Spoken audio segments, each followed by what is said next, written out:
Listo.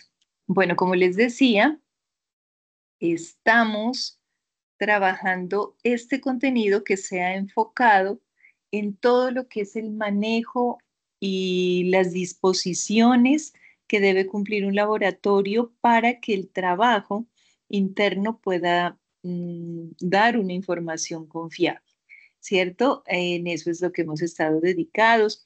Ya estamos como hasta la coronilla de las fichas técnicas, ¿cierto? Nos han hablado mucho este trimestre y el pasado de las fichas de seguridad. Ya sabemos que cuanto reactivo llega a nuestras manos, no podemos considerarlo de manera tan como superficial, sino que tenemos que saber las indicaciones. ¿Qué me pareció interesante de de esta parte? Bueno, que menciona las sustancias químicas y las menciona con el nombre comercial. Entonces, muchas veces nosotros conocemos el nombre comercial, pero la ficha técnica no la vamos a encontrar con el nombre comercial, sino con el nombre del compuesto como tal. Entonces, esa tabla me pareció muy pertinente. Por ejemplo, tan común que es la soda cáustica para limpieza en las plantas, y como soda cáustica no la vamos a encontrar porque es hidróxido de sodio. El hidróxido de sodio es una base y es una base fuerte, tan fuerte o tan equivalentemente fuerte como el ácido sulfúrico. Entonces es una base que puede causar daños, que puede quemar, que puede, en caso de ingestión accidental, dañar todas las vías respiratorias y producir accidentes muy, pero muy graves. Y también vimos otro tipo de reactivos porque no solamente existe el sulfato de aluminio, sino que existen otra cantidad de sustancias que se pueden adicionar. Yo les decía, ¿de qué depende esto? Pues debería depender de la efectividad, ¿cierto? Pero muchas veces depende del bolsillo, porque hay productos que son sumamente efectivos, pero que resultan demasiado costosos y pues acaban siendo inviables para el funcionamiento de una planta que utiliza tanto reactivo. Entonces, igual es importante que ustedes sepan que todos esos reactivos en algún momento pudieran llegar a sus plantas para que hagan la floculación con ellos. Bueno, y las otras dos cosas que me parecieron importantes de esta temática que siguen siendo referentes a la seguridad es el uso de los extintores y las acciones frente a los derrames, porque en las fichas de seguridad que analizamos el trimestre pasado,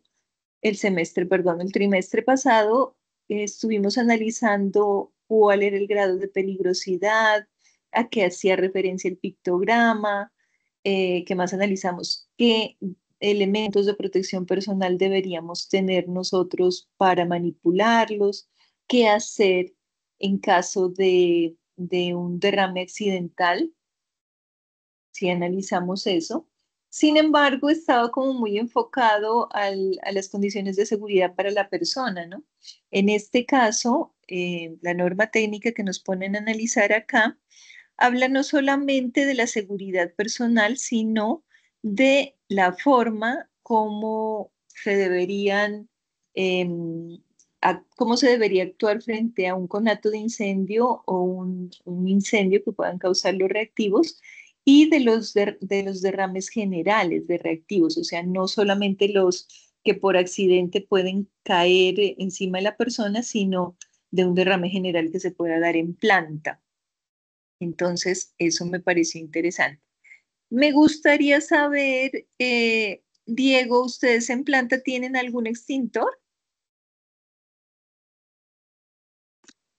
Sí, en la planta tenemos un extintor que es un extintor pues normal, el extintor amarillo que dice que sirve para madera, papel, textiles, líquidos inflamables y equipos eléctricos. Ok, tienen un amarillo. John, sé que anda pues no en planta, sino por fuera, por todos lados, ¿cierto? Pero en alguno de los espacios laborales donde tú estás, ¿has visto algún extintor o tienes cerca algún extintor o no te ha tocado? John, ¿se me fue?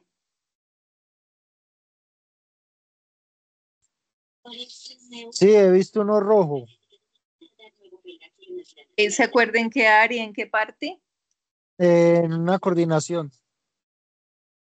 Bueno, entonces vamos a ver un video. Me avisan si carga bien, porque es que me estoy dando cuenta que no me están como cargando claro los videos.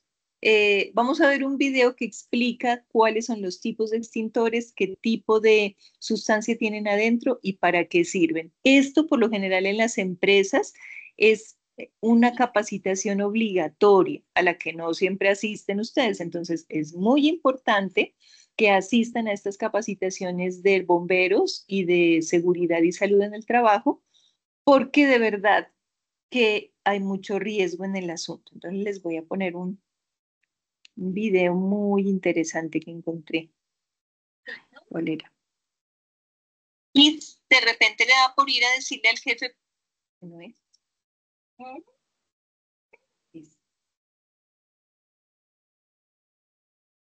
Ya ven, ya se perdió el video. Busquémoslo por acá. Extintores es este.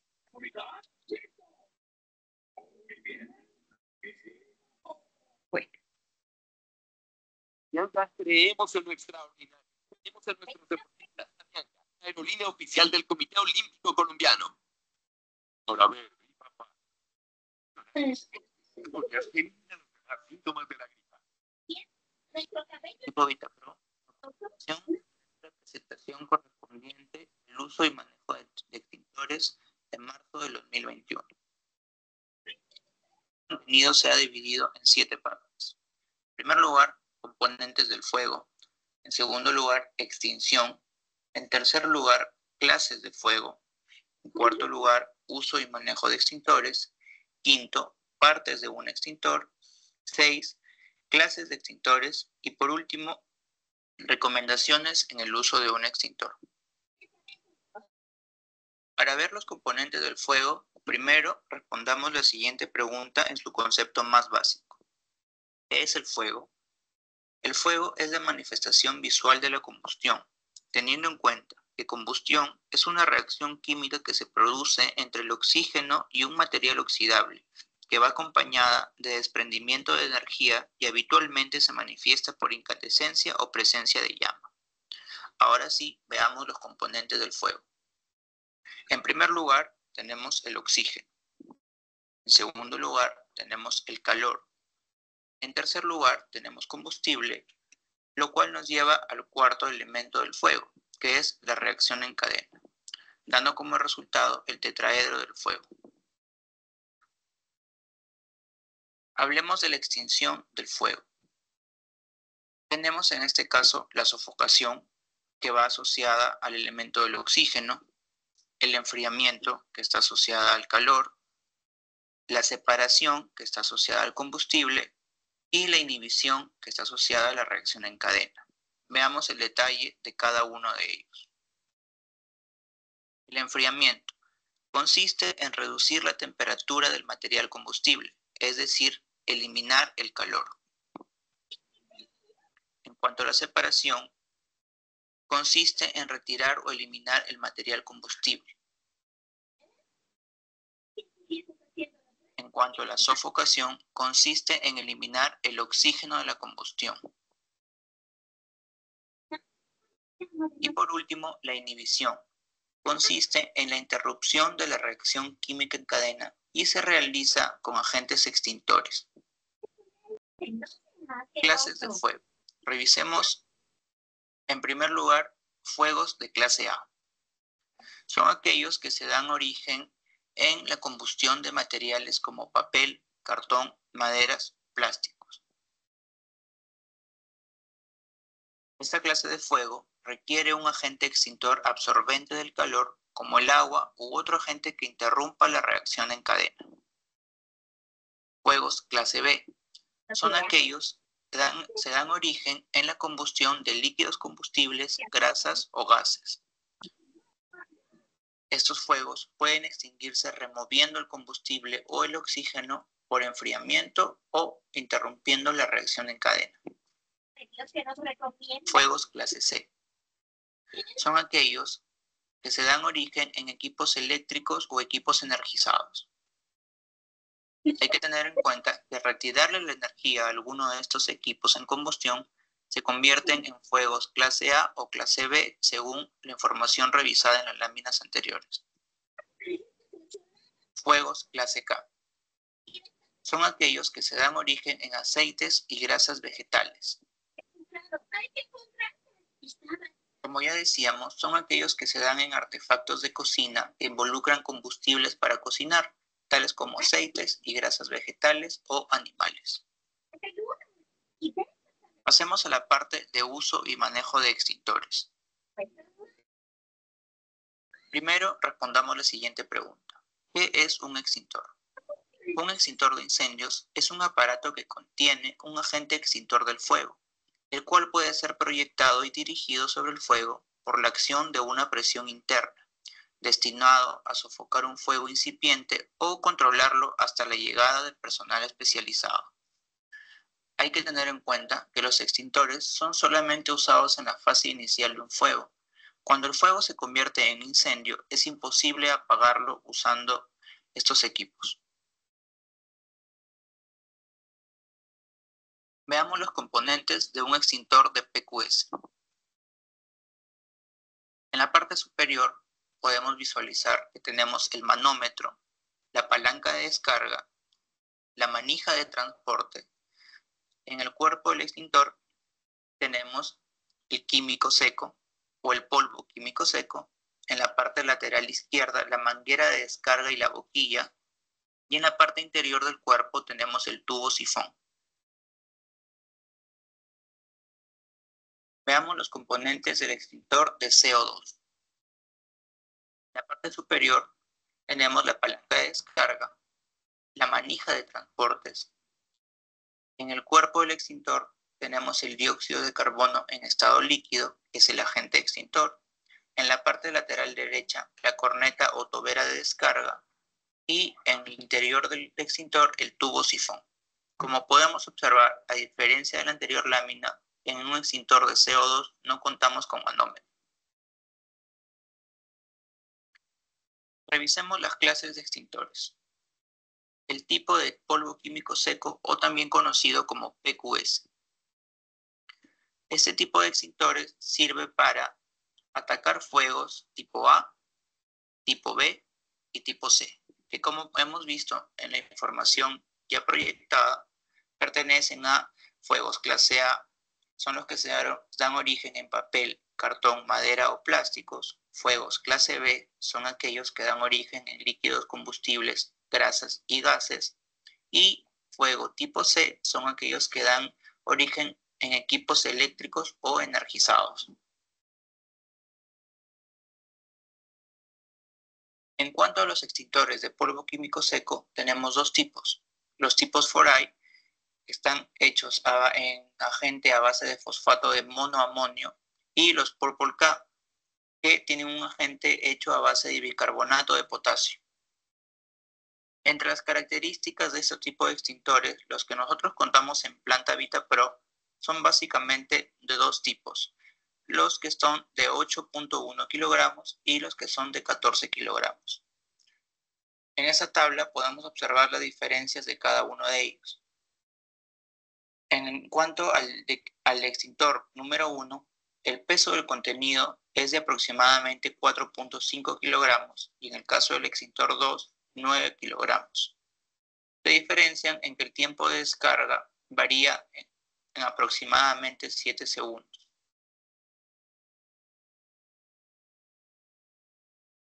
Siempre me ha gustado la ciencia ficción y la idea de estar justo al borde del descontrol. En cuanto a los extintores de dióxido de carbono o de CO2, visualizamos que sirve para atacar fuegos tipo B y tipo C. Como ya hemos revisado, los de tipo B son aquellos que se dan origen en líquidos combustibles, grasas o gases, y los tipo C son aquellos que dan origen en equipos eléctricos o energizados. Dióxido de carbono. Tenemos tres tipos de extintores en planta, que como ya visualizamos en el tipo de extintor anterior, varían en el peso. En cuanto al extintor tipo 1, tenemos de 15.4 kilogramos, en el extintor número 2 tenemos de 20.2 kilogramos y en el extintor número 3 tenemos de 24.3 kilogramos. Variando, como ya mencionamos, el tiempo de descarga. En el caso del extintor 1 tenemos un tiempo de descarga de 10 segundos, en el caso del extintor 2 tenemos un tiempo de descarga de 11 segundos y en el extintor 3 tenemos un tiempo de descarga de 13 segundos.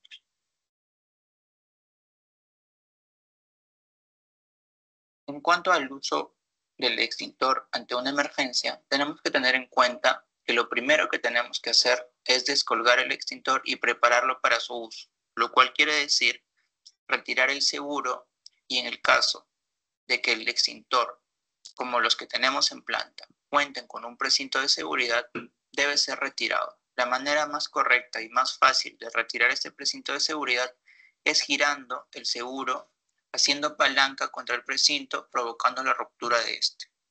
Posterior a ello, retiraremos el seguro del extintor como se aprecia en la imagen.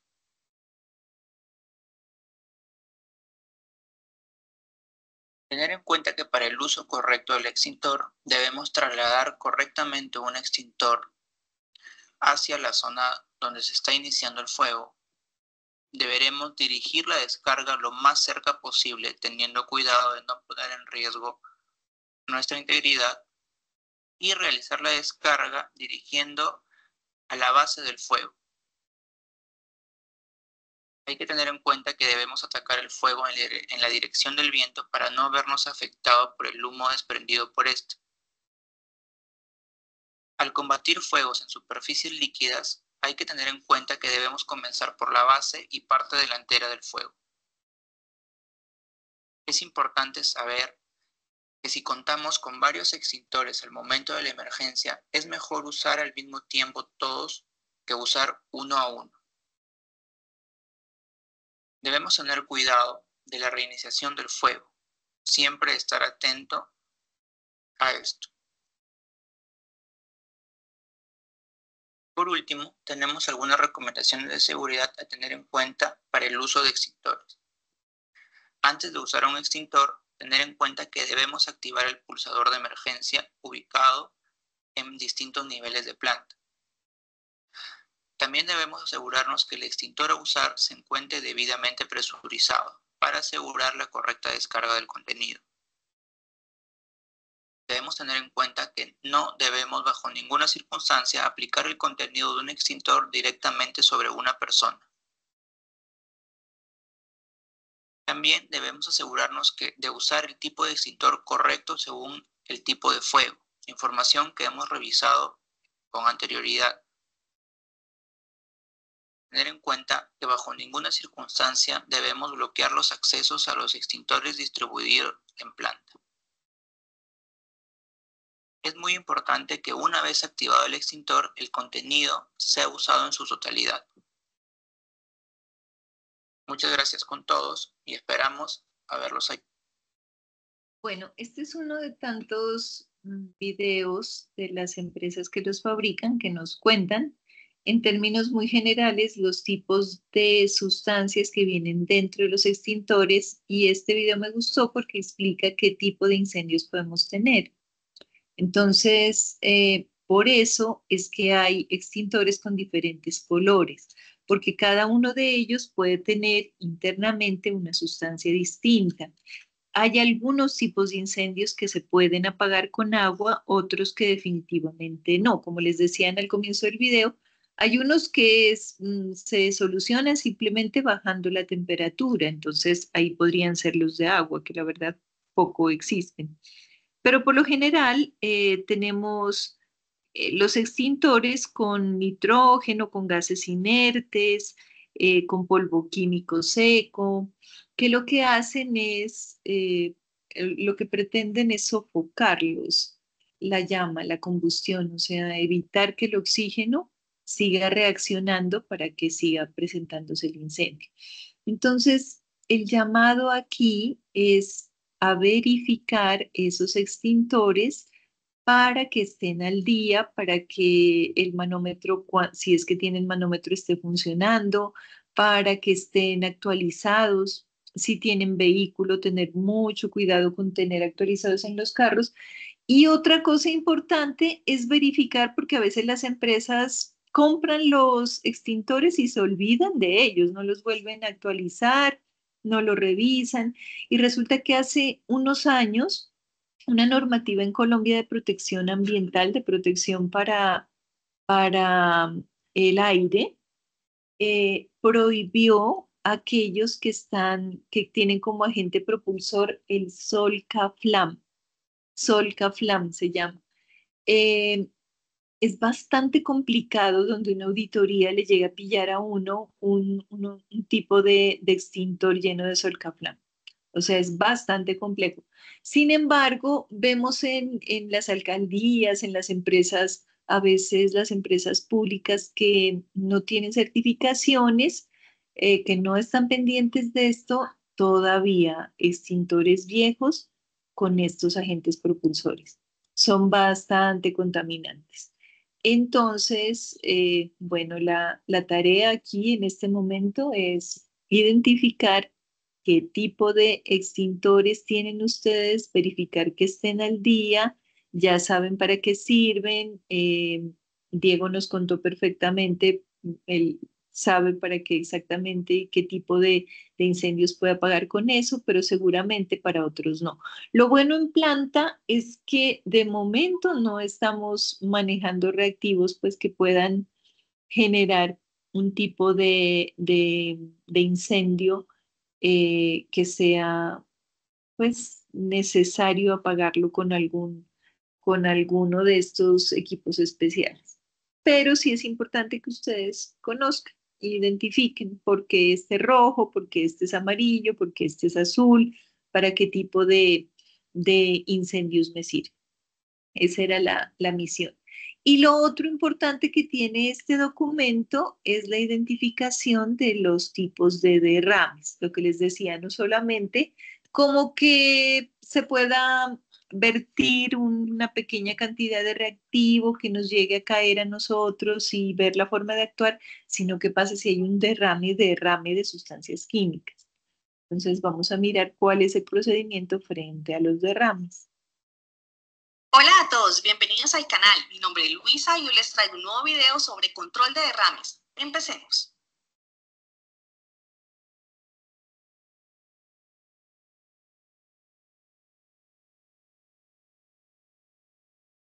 La manipulación de sustancias peligrosas supone importantes riesgos para las personas y su entorno. Donde quiera que se procesen, transporten o almacenen estos productos, existe un riesgo de derrame y su impacto puede ser significativo. Se le llama derrame a una emisión no controlada de líquidos o sólidos que resulta de un incidente con sustancias peligrosas, cuyos aspectos más críticos son la posible contaminación de las áreas adyacentes y el peligro que pueda representar en la salud de las personas y en el medio ambiente. La guía de respuesta en caso de emergencia para transporte de materiales peligrosos clasifica los derrames así. Derrame pequeño, un derrame que involucra una cantidad menor o igual a 208 litros. Esto generalmente corresponde al derrame de un tambor o la fuga de un envase grande. Y derrame grande, un derrame que involucra cantidades mayores a 208 litros. Este usualmente involucra un derrame de un envase grande. No obstante, cada establecimiento tiene que determinar su propia clasificación teniendo en cuenta los siguientes factores: la peligrosidad de la sustancia, el volumen derramado, las características del accidente y, por supuesto, su capacidad de respuesta. Como vemos, es importante que la empresa evalúe el nivel de riesgo en caso de derrames accidentales, analizando tanto su probabilidad de ocurrencia como las posibles consecuencias, y de esta manera adopte las medidas de respuesta necesarias definiendo responsabilidades, recursos y procedimientos adecuados. Responsabilidades. Son responsabilidades básicas de los diferentes actores. Líder en seguridad y salud en el trabajo. Brindar la capacitación necesaria al personal a cargo de la atención de derrames. Realizar inspecciones para verificar la disponibilidad de los elementos que conforman el kit y reponer los mismos en caso de uso. Asegurar la disponibilidad del kit en las áreas que lo requieren. Y verificar que los espacios destinados al almacenamiento de sustancias químicas se encuentren señalizados y demarcados. Allí quiero hacer una pausa porque lo que les digo, hay que hacerle caso al líder de seguridad y salud en el trabajo. Y si todavía no los ha visitado, y como les decía la clase pasada, dado que ustedes se están formando en este tecnólogo, si no han tenido noticias del líder de salud y seguridad en el trabajo, no está de más contactarlo y preguntarle si es que no tienen el protocolo. Ahora me cuentan. ¿Qué hacer si, por ejemplo, un bidón de sulfato de aluminio líquido llegó roto, se rompió o pasó algo y se derramó? Es tan sencillo como mandarlo a la cañería y ya. ¿Qué pasa si un bulto de, no sé si todavía usan hidróxido de sodio, soda cáustica para limpieza de tanques y de algunos elementos de la planta? En el caso de que lo usen, ¿qué pasaría si alguno de esos sacos, porque los derrames no solamente son líquidos, pueden ser sólidos? ¿Qué pasaría si alguno de esos sacos se rompe y entra en contacto con el agua? Ustedes saben que la reacción de eso es exotérmica y que la sustancia que se forma es demasiado peligrosa. Entonces sabemos cómo actuar, tenemos los elementos de protección adecuados. ¿Qué está pasando? Ahora me cuentan después del video. Trabajadores que manipulan los productos. Reportar las condiciones inseguras y las situaciones en las cuales se evidencia la presencia de derrames de sustancias químicas. Asistir a las inducciones, capacitaciones y entrenamientos programados. Hacer buen uso de los recursos y los elementos de protección personal que hacen parte del kit. Y actuar como primer respondiente en caso de derrames. Esto es importante porque también son obligaciones del trabajador, ¿no? No solamente el líder de seguridad tiene que estar encima diciéndole a usted qué hacer, sino que en caso de verificar un riesgo, usted tiene la obligación de reportarlo o de preguntar. Entonces, preguntar, eh, ¿yo qué hago frente a esto? ¿Cómo debo actuar frente a lo otro? También para siendo muy sincera, salir de responsabilidad en caso de alguna consecuencia compleja, ¿no? O sea, no, acuérdense que el desconocimiento de la norma no evita su responsabilidad. Entonces, decir, no, es que yo no sabía qué hacer, no lo saca uno de problemas en el caso de un accidente. Entonces, lo más correcto es preguntar al jefe inmediato, al jefe de seguridad y decirle, bueno, ¿yo qué debería hacer en caso de que esto pase? Brigadistas. Recibir capacitación y entrenamiento. Participar en el análisis de vulnerabilidad y elaboración del plan. Solicitar los recursos necesarios. Atender las situaciones de emergencia cuando se active el plan y realizar un informe del mismo. Recursos materiales. Y se debe contemplar el kit para el control de derrames, el cual debe conformarse teniendo en cuenta la peligrosidad de las sustancias manipuladas, el tipo de derrame que se pueda presentar y las necesidades de contención.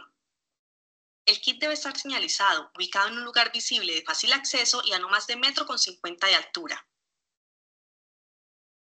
En el caso de contar con varios kits o productos específicos, se deben almacenar de tal manera que sean fáciles de identificar.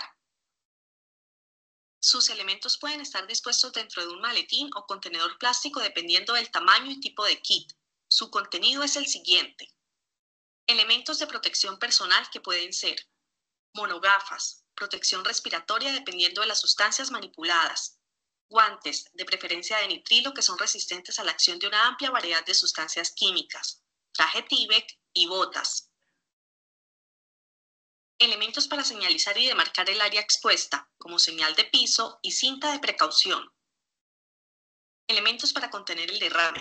Estos pueden contener el material dentro de su estructura de forma inmediata, evitando que se contamine o contamine el lugar. Aquí podemos tener contenedores y estivas contenedoras. Elementos para la detención de fugas, como tapones, cuñas y masilla epóxica. Obturador de alcantarilla. Es un sistema diseñado para obstruir el paso del contenido hacia el alcantarillado.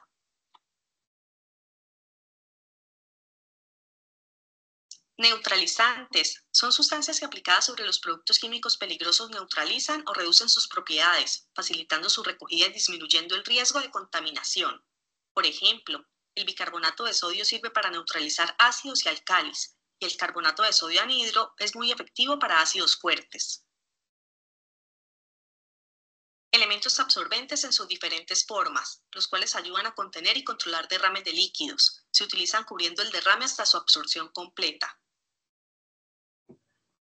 Los absorbentes se clasifican en dos grandes grupos. El primero de ellos, absorbentes naturales, dentro de los que encontramos la arena, la cual es económica y sirve como agente extintor natural, pero es pesada y su capacidad de retención es mínima, por lo que ocupa mucho espacio.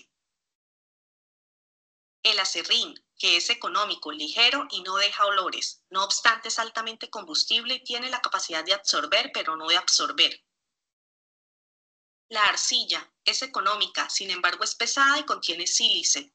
Y por último está la vermiculita, que es ligera y tiene alta capacidad de absorción de líquidos solubles como ácidos, bases refrigerantes, solventes y lubricantes. El segundo grupo de absorbentes son los absorbentes industriales, los cuales se pueden clasificar en función del material con el que están elaborados en históricos y modernos. A su vez, los históricos se dividen en minerales y vegetales. Los minerales pueden estar basados en la arcilla como la cepiolita, con la desventaja de que son abrasivos al tener cristales de sílice en su composición y tienen menor poder de absorción, o basados en algas fosilizadas como la tierra de diatomeas. Y los vegetales a base de turba. Estos son biodegradables ya que pueden mezclarse con tierra y utilizarse como abono para cultivos. Además tienen gran poder de absorción, pues las fibras de la turba son tratadas para lograr encapsular rápidamente. Por ejemplo, petróleo o gasolina 2 segundos, aceite 5 segundos, sangre 30 segundos y sustancias químicas entre 60 a 90 segundos. Por su parte, los absorbentes modernos pueden estar fabricados de polipropileno, que son microfibras sintéticas, o fibras naturales de celulosa.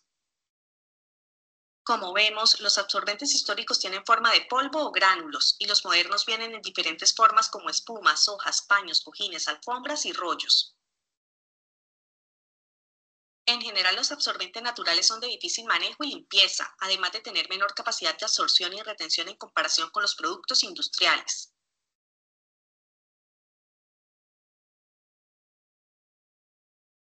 Por otra parte, y según el producto que se quiere absorber, distinguimos 4 tipos de absorbentes industriales.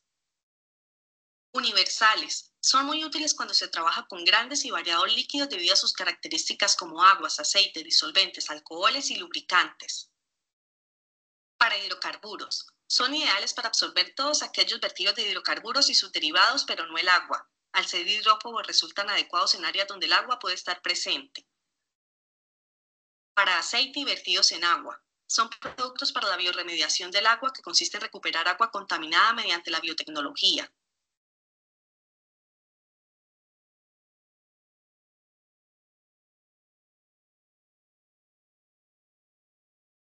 Y para químicos peligrosos. Ahora, te preguntarás cómo elegir un absorbente adecuado, pues en función de las sustancias que se puedan derramar y de la situación en la que se origine. Por ejemplo, cuando se trabaja con refrigerantes, solventes, aceite vegetal y otros a base de agua, se recomienda un absorbente universal. Si se trabaja con petróleo, gasolina y queroseno, se recomienda un absorbente para hidrocarburos.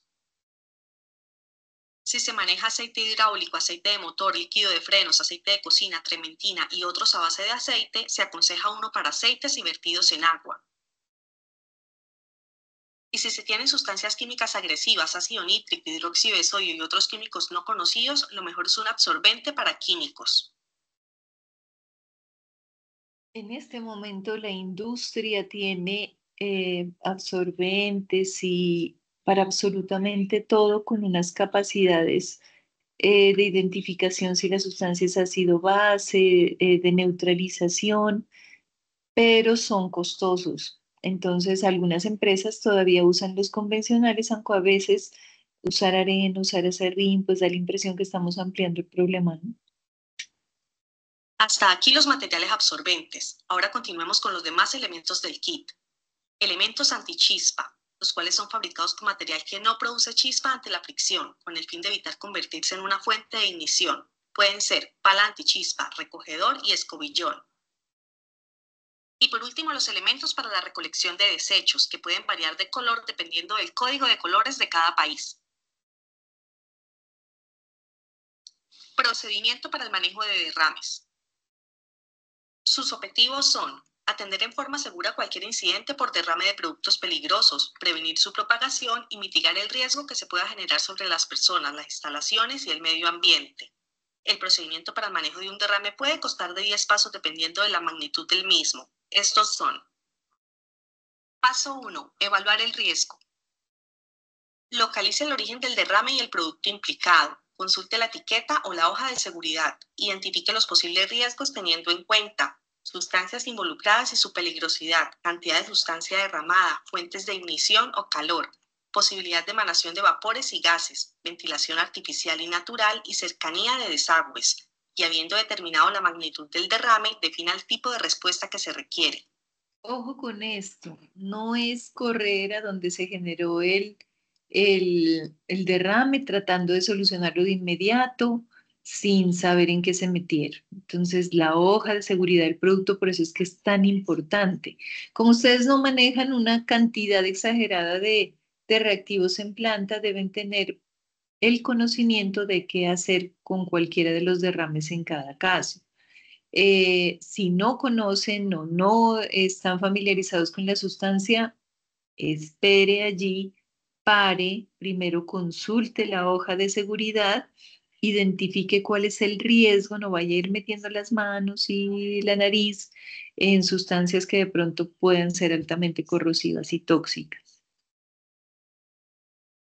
Paso 2. Dar aviso. Si considera que está ante un derrame grande, notifique a su supervisor para activar el plan de emergencias y tener apoyo de personal especializado. Informe acerca de la ubicación, magnitud del evento, productos comprometidos, equipos, materiales y áreas afectadas. Se recomienda activar el plan de emergencia si existe derrame de productos infecciosos, tóxicos y radioactivos. Paso 3. Evacuar el área. En caso de que sea un derrame de gran magnitud o que dificulte la ejecución de las actividades habituales del área, evacúe al personal no necesario. Paso 4. Protegerse. Seleccione los elementos de protección personal dependiendo de la magnitud del derrame y la peligrosidad de los químicos involucrados. Si no está seguro, asuma lo peor y utilice el nivel máximo de protección. Paso 5. Asegurar el área. Ventile el área, apague todo equipo o fuente de ignición, identifique la ubicación de los medios para la extinción de incendio. Para derrames grandes delimite el área con la cinta de peligro y señalice en un radio amplio desde el sitio donde se observa el derrame. Si está ante una sustancia con riesgo de inhalación tóxica, aumente este perímetro y rodee con materiales absorbentes los equipos y materiales que se pueden ver afectados. Paso 6. Contener el derrame. La contención debe orientarse en dos sentidos: interrumpir la fuente del derrame e impedir que se esparza el producto. El primero de ellos puede ir desde levantar un barril para evitar que se siga saliendo el líquido, rodarlo para que el lado donde esté la fisura o grieta permanezca hacia arriba, introducir el recipiente en un contenedor de mayor capacidad, cerrar alguna válvula de escape, tapar un orificio con algún tapón o cuña o sellar una gotera con masilla epóxica. Cada situación es diferente, por lo que tienes que estar familiarizado con todas las posibles opciones. Entre más pronto puedas hacerlo, más pequeño será el incidente. Posteriormente se debe impedir que se esparza el producto, limitando su recorrido con barreras o materiales absorbentes. Para derrames pequeños basta con poner alguna esponja, y para derrames grandes se puede utilizar desde cordones hasta diques. No sitúes la barrera muy cerca del derrame ya que se puede sobrepasar. No querrás que el fluido alcance el límite de la contención antes de que se termine de colocar. Paso 7. Recoger el producto derramado. Y la forma de hacerlo dependerá de su estado físico. Para productos sólidos, realice la recolección del producto mediante barrido o mediante aspiración cuando los sólidos son tóxicos o para disminuir la dispersión del polvo. Y para productos líquidos se puede actuar inactivando y posteriormente absorbiendo. El primer sistema se utiliza en el caso de derrames pequeños de ácidos y bases en los que se agregan bases o ácidos diluidos respectivamente para neutralizar. Por su parte, la absorción es un sistema más universal que consiste en atrapar el líquido con materiales absorbentes, así que esparza el material absorbente sobre la superficie del derrame desde la periferia hacia el centro. Espere unos minutos para asegurar la absorción completa. Recoja el material impregnado ya sea con las manos, barriendo o utilizando la pala. Si el producto se filtró en zonas verdes, recoja con pala el suelo contaminado. Retire todo residuo limpiando de arriba hacia abajo o en forma de zigzag, evitando pasar la toalla desechable o la escobilla 2 veces por el mismo sitio. Deposite los residuos en la bolsa correspondiente y rotule las bolsas y recipientes para que posteriormente se identifique la clase de peligrosidad.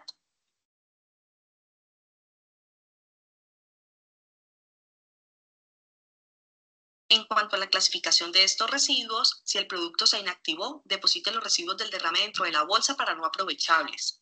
Si se absorbió con materiales biodegradables, deposite en la bolsa para residuos orgánicos aprovechables. Y en caso contrario, deposite en la bolsa para residuos peligrosos. Paso 8. Limpiar y descontaminar el área. Aplique agua con detergente o desengrasante, remueva el remanente con abundante agua y deje secar a temperatura ambiente. Incluya todas las superficies expuestas como pisos, paredes, plataformas, barandas, mobiliario y equipos. Paso 9. Limpiar y descontaminar el kit. Este paso hace referencia a los implementos y elementos de protección personal que son reutilizables del kit. Límpielos con agua y detergente, remueva el remanente con abundante agua, déjelos secar a temperatura ambiente y guarde cada uno de los elementos. Paso 10. Inspeccionar y reportar. Los eventos de derrame no pueden ser ignorados, así que una vez controlado el incidente, inspeccione el estado de las instalaciones y materiales, evalúe los daños, reporte el evento y avise sobre la necesidad de reposición de materiales del kit al área encargada. Hasta aquí los 10 pasos para el control de derrames. Ahora veamos algunos aspectos a tener en cuenta a partir de las características de peligrosidad de los productos químicos. Productos corrosivos. Utilice traje TIBE, gafas, guantes y full face con cartuchos para gases y vapores ácidos. Neutralice con carbonato de calcio o sales inertes. No use agua, especialmente si se trata de ácidos concentrados, ya que estos pueden llegar a reaccionar violentamente. Y no disponga de los desechos en envases metálicos. Líquidos inflamables. Utilice traje TIBE, guantes, monogafas, botas y respirador doble cartucho para gases y vapores. Conecte a tierra los equipos utilizados para manipular el producto. Cuando sea posible, recupere el líquido utilizando equipos y herramientas antichispa. En caso de que se produzcan vapores en el ambiente, nebulice con extintor de CO2 para contenerlos. No use aserrín, papel u otro elemento combustible. Y no disponga de los desechos de derrames de alcoholes en envases plásticos. Líquidos oxidantes. Utilice traje TIBE, guantes, gafas con escudo lateral y botas. Mantenga los elementos combustibles como madera, papel, aceite, entre otros, lejos del material derramado. No absorba con materiales de celulosa puesto que los atacan rápidamente y pueden entrar en combustión. Y posterior a la recolección del derrame, lave el área con abundante agua. En general, evite tocarse la protección facial con los guantes contaminados, caminar sobre el material derramado, aplicar agua sobre el derrame ya que ésta solo diluye y arrastra el producto químico ampliando la zona contaminada, encender motores cerca del derrame y hacer uso de celulares cerca del derrame. Adicionalmente, te dejo por aquí los antecedentes normativos aplicables en Colombia junto con los documentos de referencia.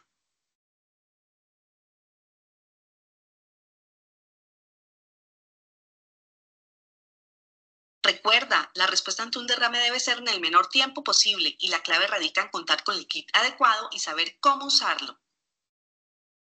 Bueno, ese es un video muy completo que nos muestra como todos los tipos de derrames y el grado de peligrosidad que pudiera tener cada uno y cómo actuar frente a cada uno de ellos.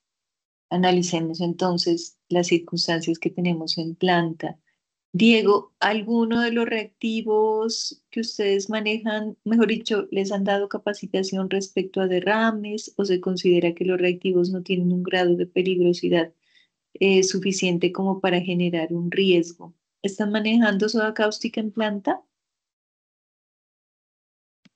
No, nosotros no manejamos soda cáustica ni manejamos pues ningún reactivo que genere un peligro de incendio o algo así.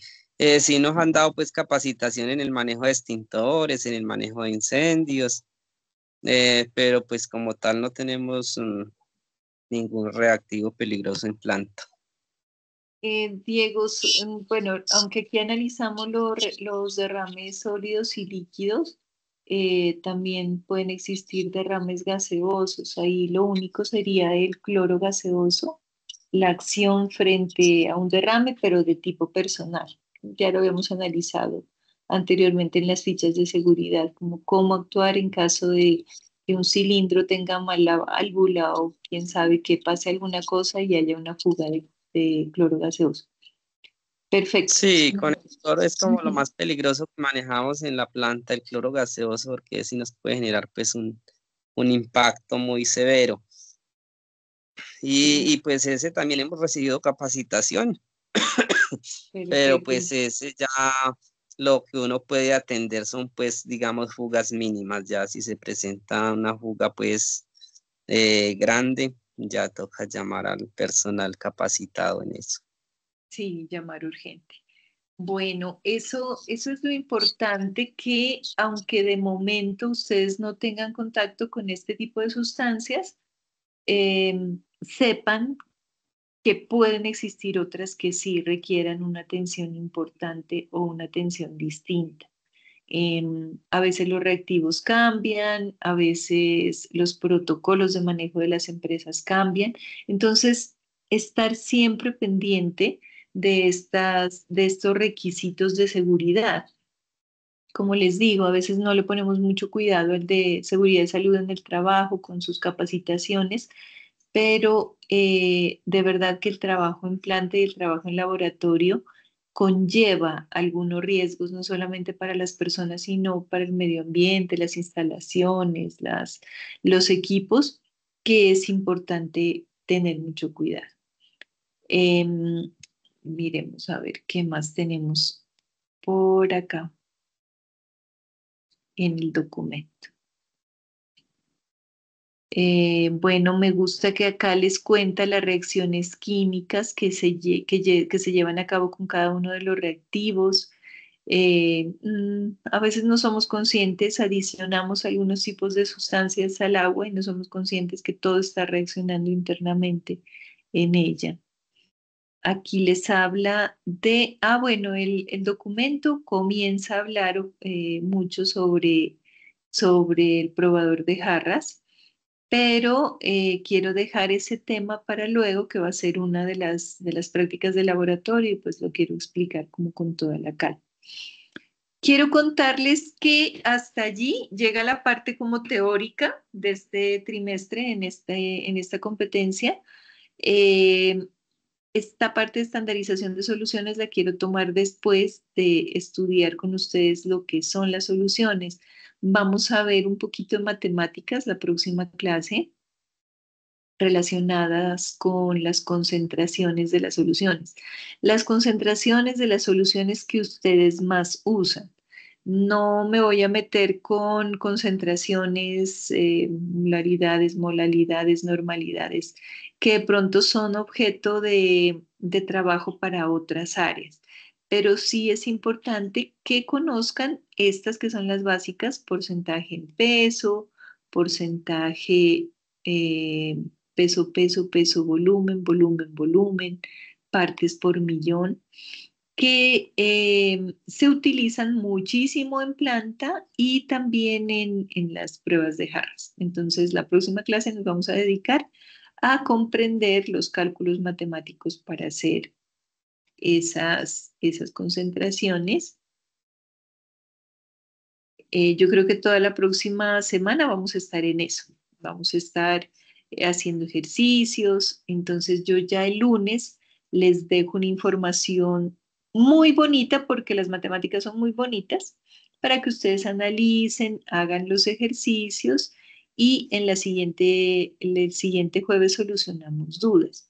Después de eso ya entramos de lleno con cada uno de los análisis. Vamos a ver por qué se analiza, qué se hace, con qué tipo de teoría, con qué normativa, en fin, eso es lo que nos va a ocupar este trimestre. ¿Alguna inquietud, alguna duda hasta ahora de lo que nos tocaba hacer esta semana, chicos? No, ingeniera, ahí estamos entendiendo, ahí vamos bien. Bueno, recuerden que todo esto es información, mucha que ustedes ya manejaban, otra que es nueva. Lo que sea nuevo, con juicio, si tienen que preguntar algo, pregúntenlo, ya sea como tarea del tecnólogo, como lo que quiera que sea. Pero lo importante es que ustedes amplíen su percepción de lo que es el proceso. Y para otros aprendices como John, que están apenas conociendo todo este proceso, que no se me vayan a descuidar nunca cuando entren a planta o cuando entren a un laboratorio, deben considerar todas estas circunstancias que son de seguridad y de calidad. ¿Vale, John? Vale, profe. Bueno, bueno, mis aprendices, entonces los dejo descansar. Eh, Nos vemos el lunes, les cuelgo video y el jueves revisamos. Prepárense para estudiar matemáticas la próxima semana, ¿vale? Vale, profe. Bueno, que descansen entonces. Feliz Bien, noche. gracias. Gracias. Bueno, igualmente, profe, feliz noche. Muchas gracias.